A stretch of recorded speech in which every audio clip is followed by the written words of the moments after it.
Welcome, everyone, to the Asking for More podcast, where today I am so lucky and excited to have Wagatwe Wanjuki speak with me. Thank you so much for being here. I've followed your activism for a long time, and I'm a member of your Patreon, and I believe in your work so much. I can't wait to talk with you about toxic masculinity today. So would you like to say a few words about yourself? Thank you. Yeah, totally. Hi. So my name is Wagatwe, and it's kind of hard to summarize what I do, but I guess I could say I do independent feminist scholarship with a focus on rape prevention through education. And I also do a little side of activism, but I think instead of the activism, I like to train activists and inspire them. So most of my focus has been on policy on around campus sexual assault. And also these days I do a lot of stuff around media, traditional media and social media. Yeah, so Title IX, and then also like just looking at how people are framing the discourse online is what I'm hearing. Yeah, framing the discourse online, even just what media is doing, like traditional media, and also just the relationship between the two, right? Like I feel like we are in this age where discourse on social media, right, can trickle up to traditional media and amplify that. And what does that mean when algorithms are biased towards certain groups of people? What about that? Oh my gosh. Oh, that's a great question, and I love that. Well, before we get into all of it, what is bringing you joy right now? Ooh, I moved into my little office, and that is bringing me joy because I like having a little, like a room, a specific space to like work, and then I can leave it and it's there. And I've already noticed that it's like been really helpful. So that's bringing me joy that I'm like curating spaces for myself. I love that. I love that, having a better delineation between work time and non-work time. Mm-hmm. That sounds really healthy. What's bringing me joy right now are these Trader Joe's flowers that I bought for myself. And I get to look at them as I hang out with you, and that is bringing me joy. So, yay! That's so nice. Yeah. And I made blini last night with my friend Dasha, and it was really cute little blinis, and we had them with like sour cream and smoked salmon and dill, and it was chef's kiss. So That sounds so awesome. it was bringing me a lot of joy. Um, uh, so this podcast is called Asking for More, and so what we really talk about here is, you know, we've gotten used to a lot in this society, in this culture. And so my goal and my hope in our discussion today is to really kind of unpack some of the things that we've gotten used to in terms of toxic masculinity, and then talk about shifting inside as well as outside to help us do a better job of resilience and resisting. So my first question to you is, okay, so I'll just say a little bit. When we ask for more, we change the world, and one of the ways we can ask is first naming what we are seeing and then asking for a different behavior. So today it's gonna be about naming. So here's the first big question. How can we be traitors to patriarchy? What does that look like?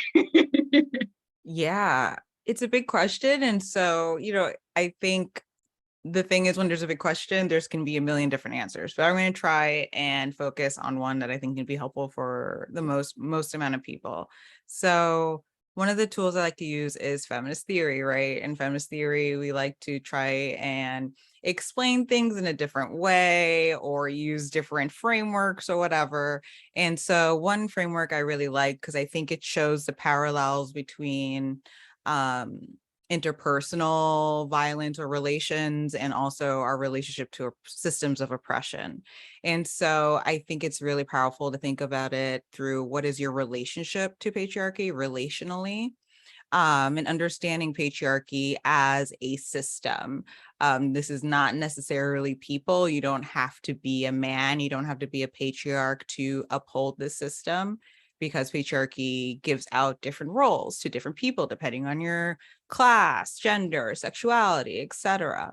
And so when we think about that, what does it look like to be a traitor to the system? We have to look at the different ideologies. So basically different beliefs and norms, all those, what the patriarchy wants us to do, wants us to be, and what behaviors they want us to do to sort of just maintain the status quo. So what does it look like? It's speaking out when you see certain things. I think, being subversive to different standards. So there's something that I guess we're going to be talking about a lot of it today, right? There's something called hegemonic gender and, hegemonic masculinity and hegemonic femininity. And so, right, hegemonic masculinity is basically, it's a relational construct as well, as the way that a lot of feminists like to talk about it. And so it basically says that masculinity has to be achieved, and it's achieved in a way to maintain domination. So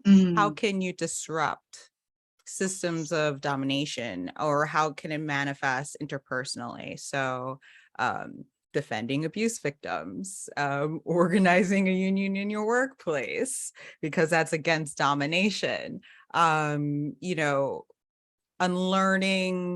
actually making the effort to educate yourself about different toxic messages that patriarchy is sending you through the media, being mindful of your media, or at least critiquing it, those sort of things. I think being traitors to patriarchy is just about like disrupting and questioning your relationship to it and the messages it's telling you about like what you're supposed to do.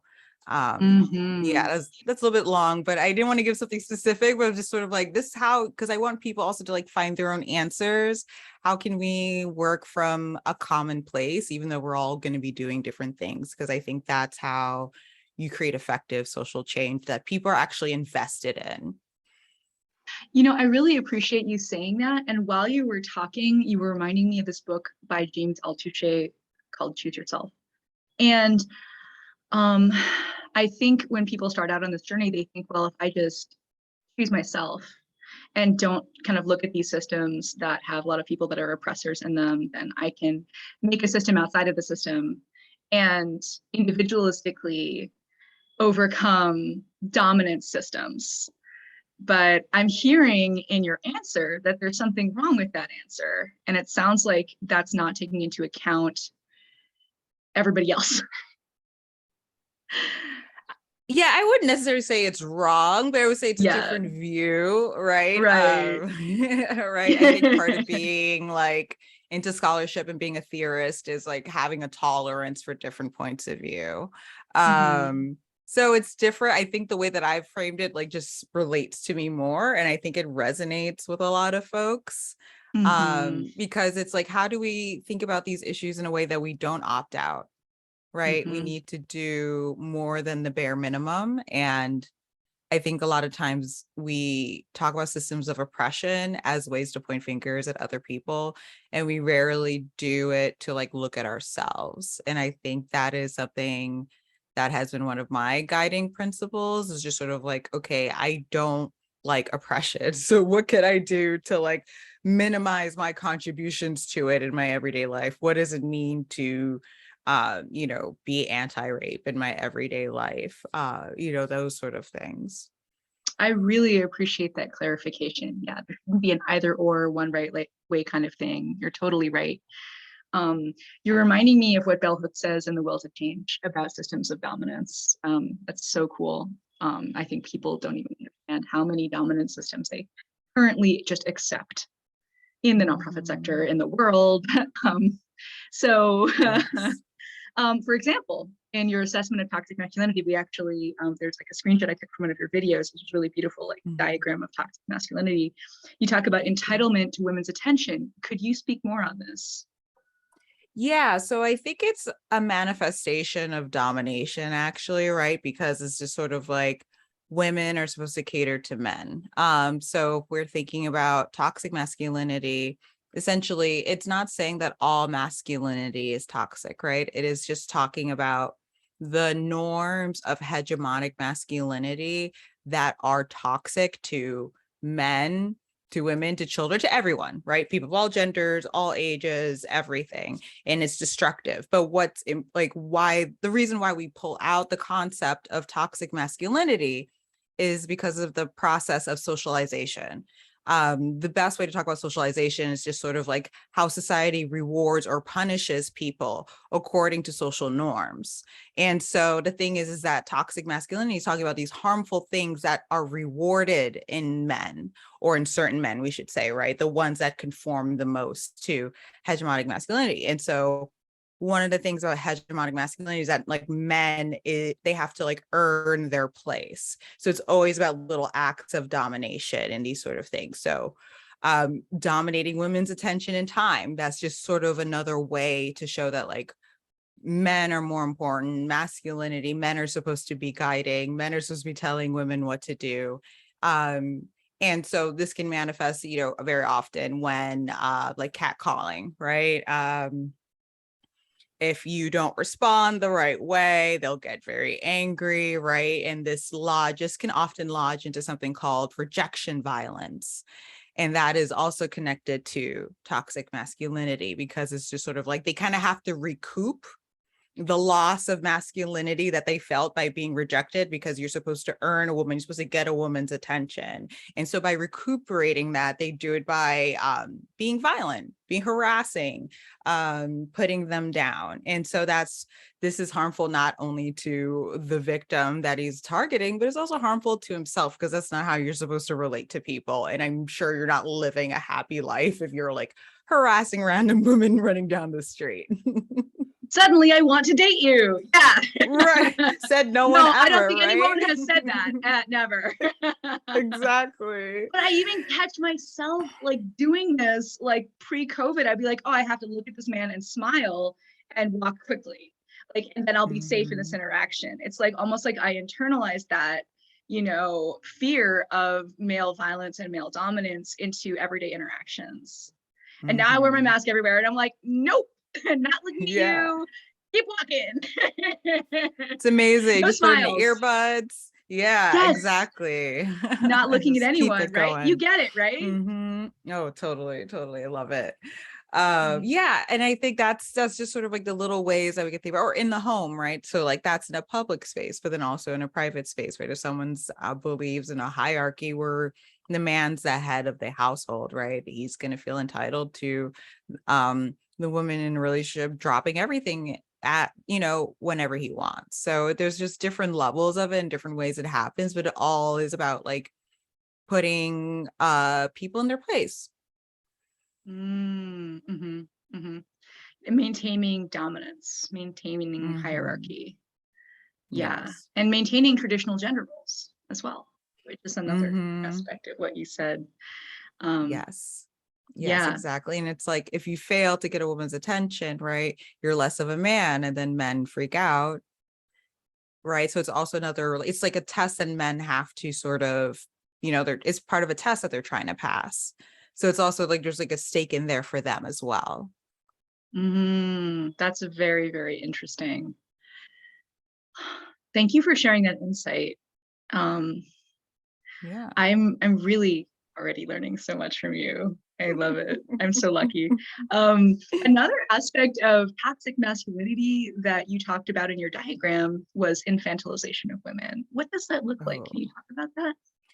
Yeah. So, it's really rooted in this idea, if we can think about it in the idea of like Christianity, right? Like Eve is from Adam, right? From his rib or whatever, if I recall it correctly. It's been a while since I've been to church, but so that she's lesser than. And so how does this look? I think men are trained to just like think that women don't know things, right? And so that is connected to like this inherent misogynistic mistrust. And so, if a woman says something and she's an expert on it, and then a dude comes in who's never thought about it before and says like, no, actually, you're wrong, right? Like the concept of mansplaining essentially is very much connected to a fantasization. And then we can say like in a private sphere, again, if we're thinking about like an abusive person, right? The woman has to take orders from the man. And so I think it's really just another way to assert dominance, right? And it's also connected, I think, to how toxic masculinity also is about devaluing children. Like children are also harmed by heteropatriarchy. And they are also a class that is oppressed, and it's very much justified through the system. And so it's just sort of like talking about the proximity between like femininity and childhood or youth or whatever, that sort of thing. So it could also look like media representation. I think very often there can be, I don't know, what was my train of thought? I'm like, infantilization of women in media. Yeah, I mean, like just like different tropes, right? About where, the butt of the joke is that like the woman doesn't know anything. She's so silly. I was gonna try to think. Modern Family, I think, is one of the shows, and like there was an immigrant woman and she was just so silly. She's just like a child because she has an accent and she's a woman, kind of thing. So there's a lot of different ways. And then we can say it manifests structurally or institutionally when we're thinking about just how the concept of credibility, right? We think about a lot of the struggles of child abuse victims are connected to like what a lot of women had gone through. And so there's already this like mistrust. You need to be guided. You can't be trusted to govern. You can't be trusted to control finances, right? You can't be trusted to influence the culture. So it's very much about like, you're being dominated for your own good is essentially the message. And to look at media again for a second, you were reminding me of the problematic nature of the Pitch Perfect movie, with which how movie? Sorry. Pitch Perfect. Like, and how the Asian woman in that has a tiny little accent and has a tiny little voice and is just a weirdo, right? So the intersections of racial oppression and gender oppression in that character. And then the Black character has to be gay and out for sex all the time. And like, again, intersections of racial oppression, gender oppression. So that's really interesting to me. And I think if people start to do this work, it's going to start to change how they view media. And also it's going to change their taste. They're like, you're not going to like the same things, Yes. So they should subscribe to your Patreon because you break this down. Media critiques all the time. And I am getting so much knowledge from you and your Patreon all the time. And I love it. Also, you have YouTube videos that people should watch, but your Patreon is where all the real action happens. So they should get in there. Please check it out. I think it's more important than ever, especially if you're on social media, to have media literacy. It's just so important, especially with misinformation. It's so true. And it's hard to know what to believe. And I just love that we have theorists like you coming in and saying, here's what's really happening when they're framing it this way. And maybe.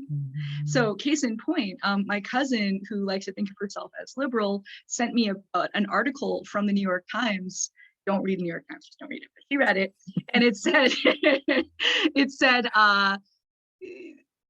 get this, trans women want to erase the word woman. And right, and she's like, that's such an interesting article, what do you think? And I'm like, okay, let me break this down for you. This is why trans women don't care. Right. Like, they them people are not trying to take away your right to say that you're a woman. And so it becomes the framing that people miss. They're like, oh, they're against me, so that's one aspect of how we have to have media literacy, because sometimes well-meaning white women can have oppressive views.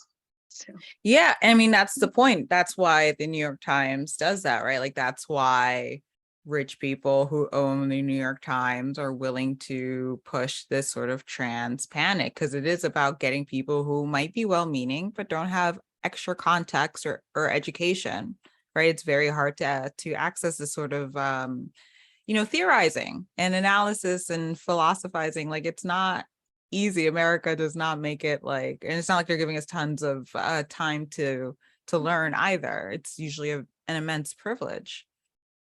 It is. I mean, there's so much that's different now than when I like went to school for gender studies as a bachelor's degree, like back in the early aughts. And it's fascinating how, you know, there's so much more out there now that unless you're keeping up on it, unless you have time to keep up on it.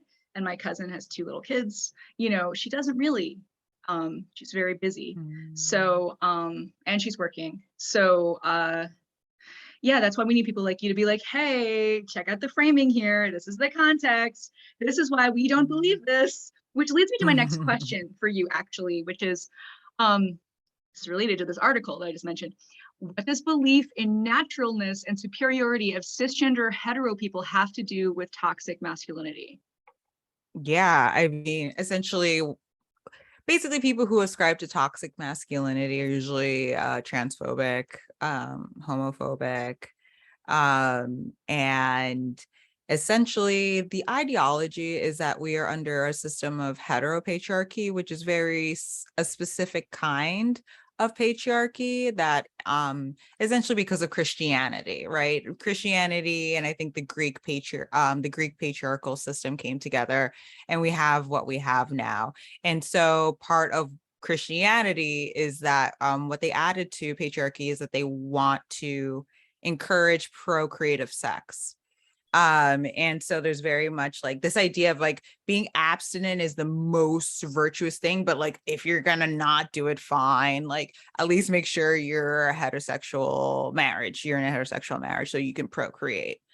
And this is also a system that is inherently associated with white supremacy and colonialism too, right? And so when you want to encourage the nuclear family, heterosexuality is a great way to be controlled under the systems of domination that we have. So not just white supremacy and heteropatriarchy, but also capitalism. There's a lot of theorizing around the role of capitalism, and there's even, you know, some Marxist feminists and socialist feminists that have talked about the nuclear family as like a microcosm of our larger systems of domination, right? Where the oppressor is essentially the man and he is able to exploit everyone else in a household and enjoy that excess value that comes from exploitation, because that's very much the essence of what exploitation is, right? So it's sort of like the idea of oppression and privilege. Privilege is basically the things that is siphoned from the oppressed.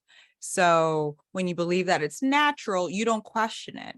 And when you don't question our current heteropatriarchal ideology, you're going to think, well, men are superior and it's straight men. And if you're gay, that is unnatural. And people don't understand the origins of heteropatriarchy. Like I had no idea. I had no idea there's all these different types of patriarchy. And then there's a ways where they come together and they merge into this and into that. Like it's so cool, but like I had to dig in, like stumble into it, right? And so toxic masculinity basically, it's sort of like, I like to think of it as sort of like, all right, so patriarchy, all the systems of oppression technically are designed to benefit the same like greedy 10 billionaire dudes, right? If we're going to think about it. But how do they convince people to let the system to continue? They give little treats, they give little concessions to people who don't have as much power, right? And so when men are more willing to be like, you know what, the status quo is fine because we're told that I am naturally superior, I'm supposed to be calling the shots, and that's how I'm going to cope with being in an oppressive world. I really appreciate your contextualizing that. And it's reminding me of Caliban and the Witch by Sylvia Federici. So if anyone wants to like learn more about how like empire, colonialism intersect with the church, you know, creating the nuclear family, creating these rigid gender roles to get control of more land and more money. Yes, exactly. Right. So that's something I think that you just alluded to very gently that I want to like come back and share, like, hey, this is why you might not be questioning this. It's because it's been happening for hundreds of years.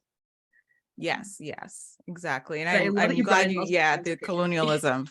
Yeah, exactly. Yeah. So, right, the thinking about nuclear family or thinking about heteropatriarchy as a tool of genocide, right? forced indigenous peoples, not just here in the Americas, but like in different parts of the world, right? Like even in Africa, that's been a tool of colonialism.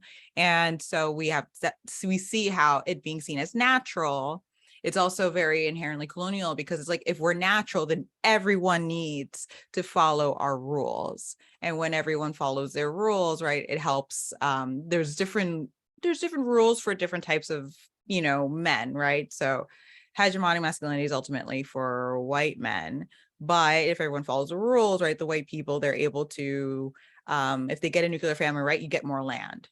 So then it's another way to like steal land, to keep stealing land from indigenous peoples, which is something that I rarely see talked about. But yeah. Oh yeah. I mean, we have made some strides recently in terms of like getting the land back movement. We have gotten some people getting their land back, but it's still like a very long way to go. And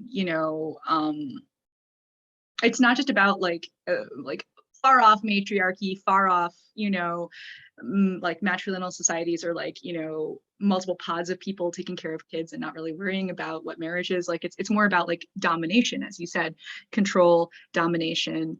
And we're seeing this today. I mean, lest people think that this is not happening. Just this week, Idaho's like, let's not have people in drag anymore. And then like all these people, saying, oh, you can't have drag queen story hour in libraries, and we're going to ban all these LGBTQ books. I mean, this is still happening. So this is why this is relevant to people listening right now. Like, where does this come from? And then maybe at the end of the, chat today, we'll talk about where do we go from here. Why is individualism and self-sufficiency part of toxic masculinity? Yes. So this is, it's not inherently bad, right? Like it's not bad to want to be self-sufficient. However, when it comes to toxic masculinity, essentially when we're thinking about hegemonic masculinity, the kind of self-sufficiency they're talking about is that basically you can't depend on other people. You need to be depended on.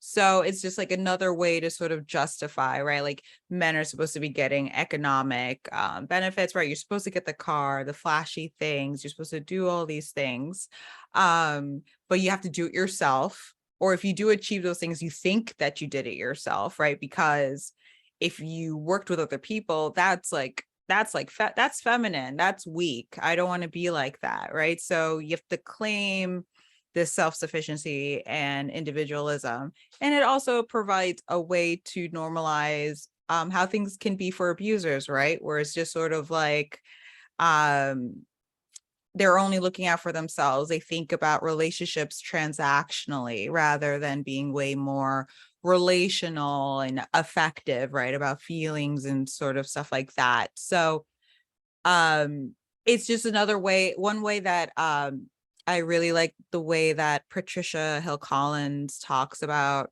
hegemonic gender, hegemonic masculinity versus femininity. And so the way she talked about it was that like hegemonic masculinity, you kind of have to earn it. You have to do these actions. You have to get the hot wife. You have to get the car. You have to get the home. You have to get the family.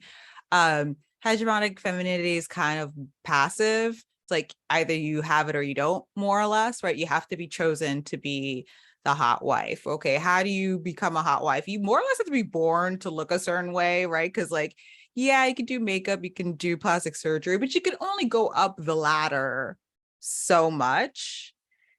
And so thinking about how that can really feed into men have to by themselves work on it, earn these things. So, and or else they're a failure, right? Because again, we have to remember hegemonic masculinity is sort of like a benchmark. It's a thing. It's like, this is what men are supposed to be. And if they're not, they're failures or they're less manly. And like, what does that mean in our patriarchal society? What do they do to men who are seen as less manly?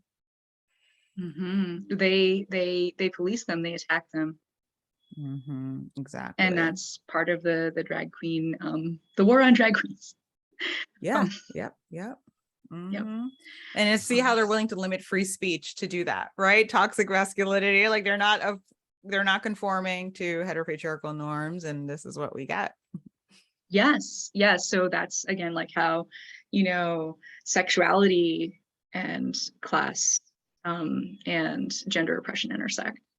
So I love that we're bringing in all these different pieces in this conversation. It feels very rich to me. This feels very like, ooh, so juicy. And yeah, like I totally have seen this with people that have really followed the party line, the individualism, the self-sufficiency. What they don't realize is that nobody gets anywhere on their own. And much of what they have is because of their relationships and the privilege that they have, as you said, how people are sort of like their privilege comes from other people's, you know, just taking what other people have.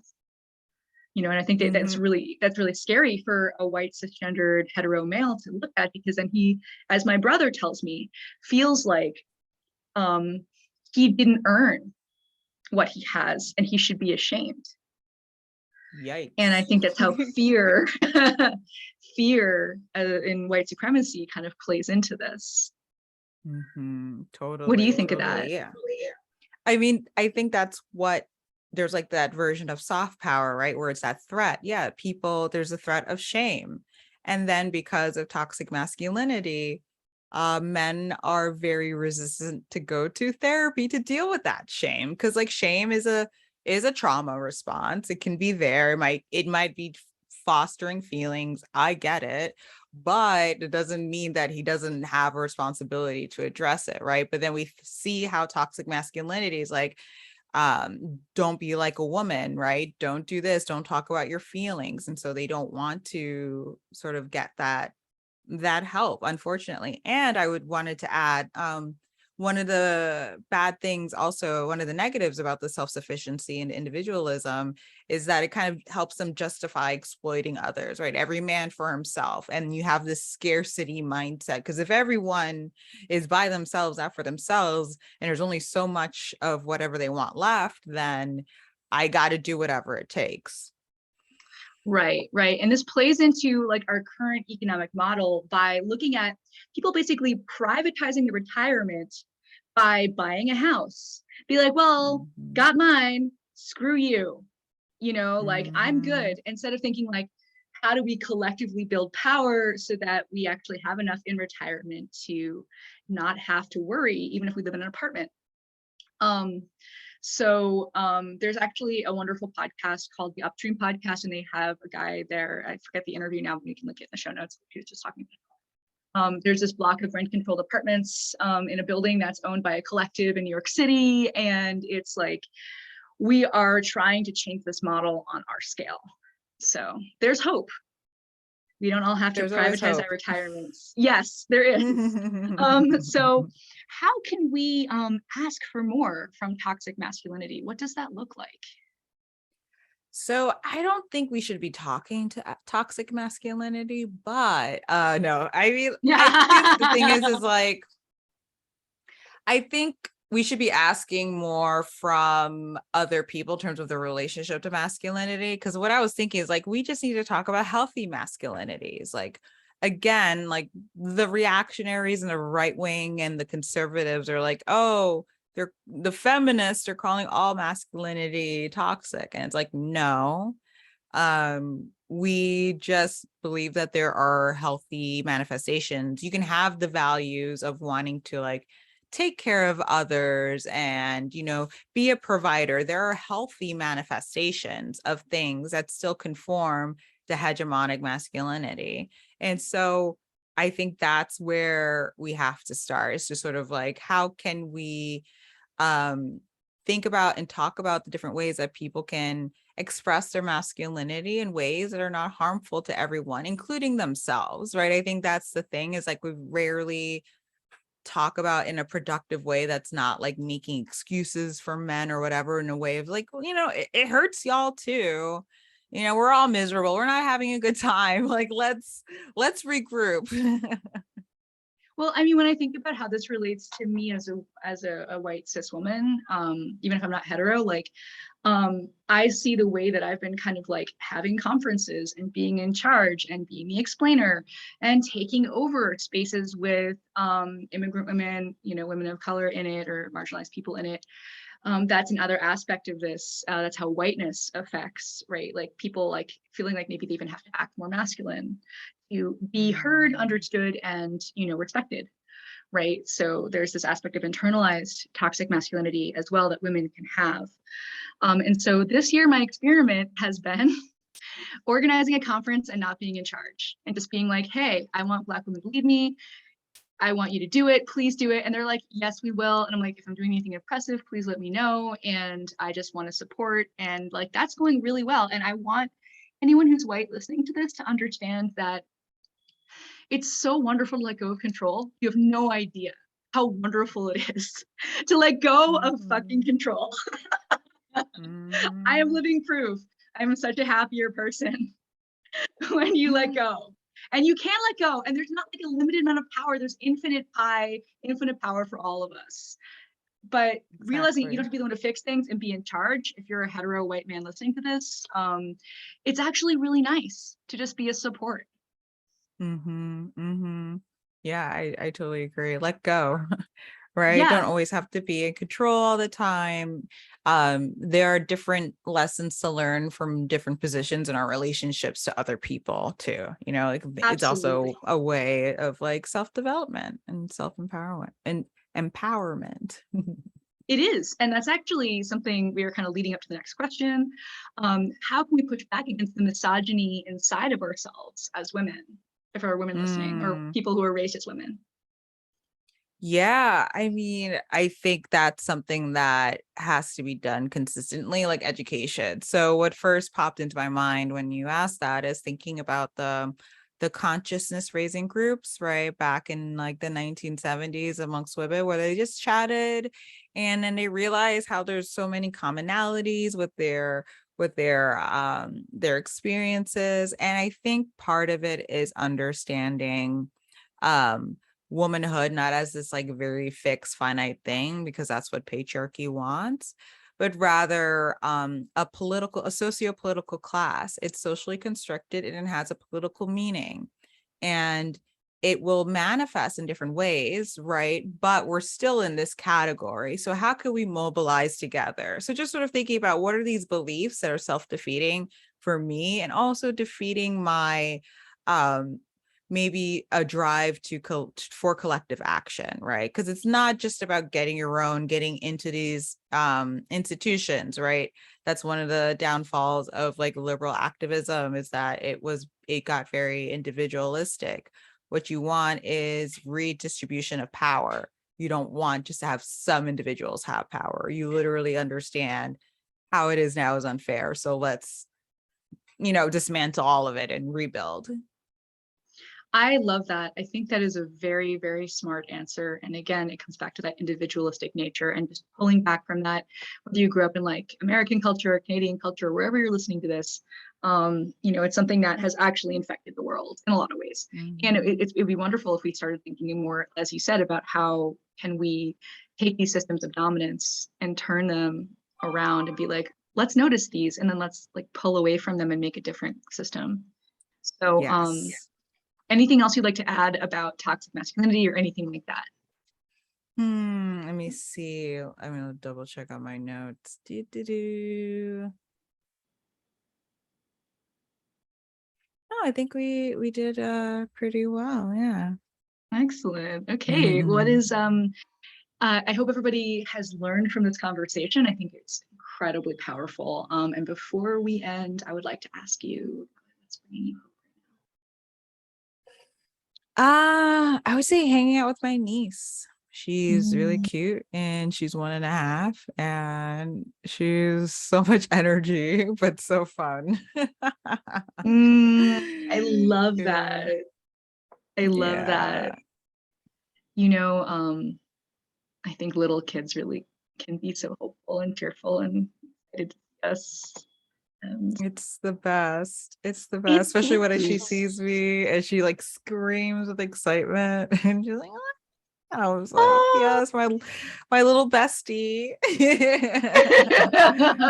What's bringing me hope is something similar. I went to see my friend Vanessa in Victoria, BC, and I haven't traveled all year, but I took the ferry, and it was so, so, so fun to see her little one who's 2.5. And we like played together, and we read books together, and I was like, what a cutie. And then she was like, let's go to the beach, and I'm going to give you all the little sea glass pieces I find. And I'm like, thank you for mispronouncing my name and like being so cute. And I hope that I come back so you can remember me again. Yes, the babies are the best. I love them so much. Like, I'm so glad I get to like have a niece now that I get to hang out with. Like, yeah, I don't want my own kid, but I will love the heck out of my niece.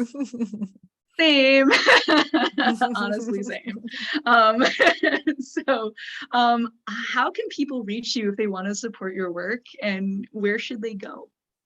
Yes. So you basically find me on social media. Wagatwe is my handle everywhere: Instagram, Twitter, TikTok, YouTube, even. But to support my work directly, Patreon, you can be a monthly supporter. And then I also have a GoFundMe for my therapy fund, because turns out doing this work needs good mental health, and I'd love to keep having access, because I have not had access for a really long time. So folks have been supporting me, and I just love being able to study what I do, right, and to focus and not have to worry about some other boss's agenda. So yeah.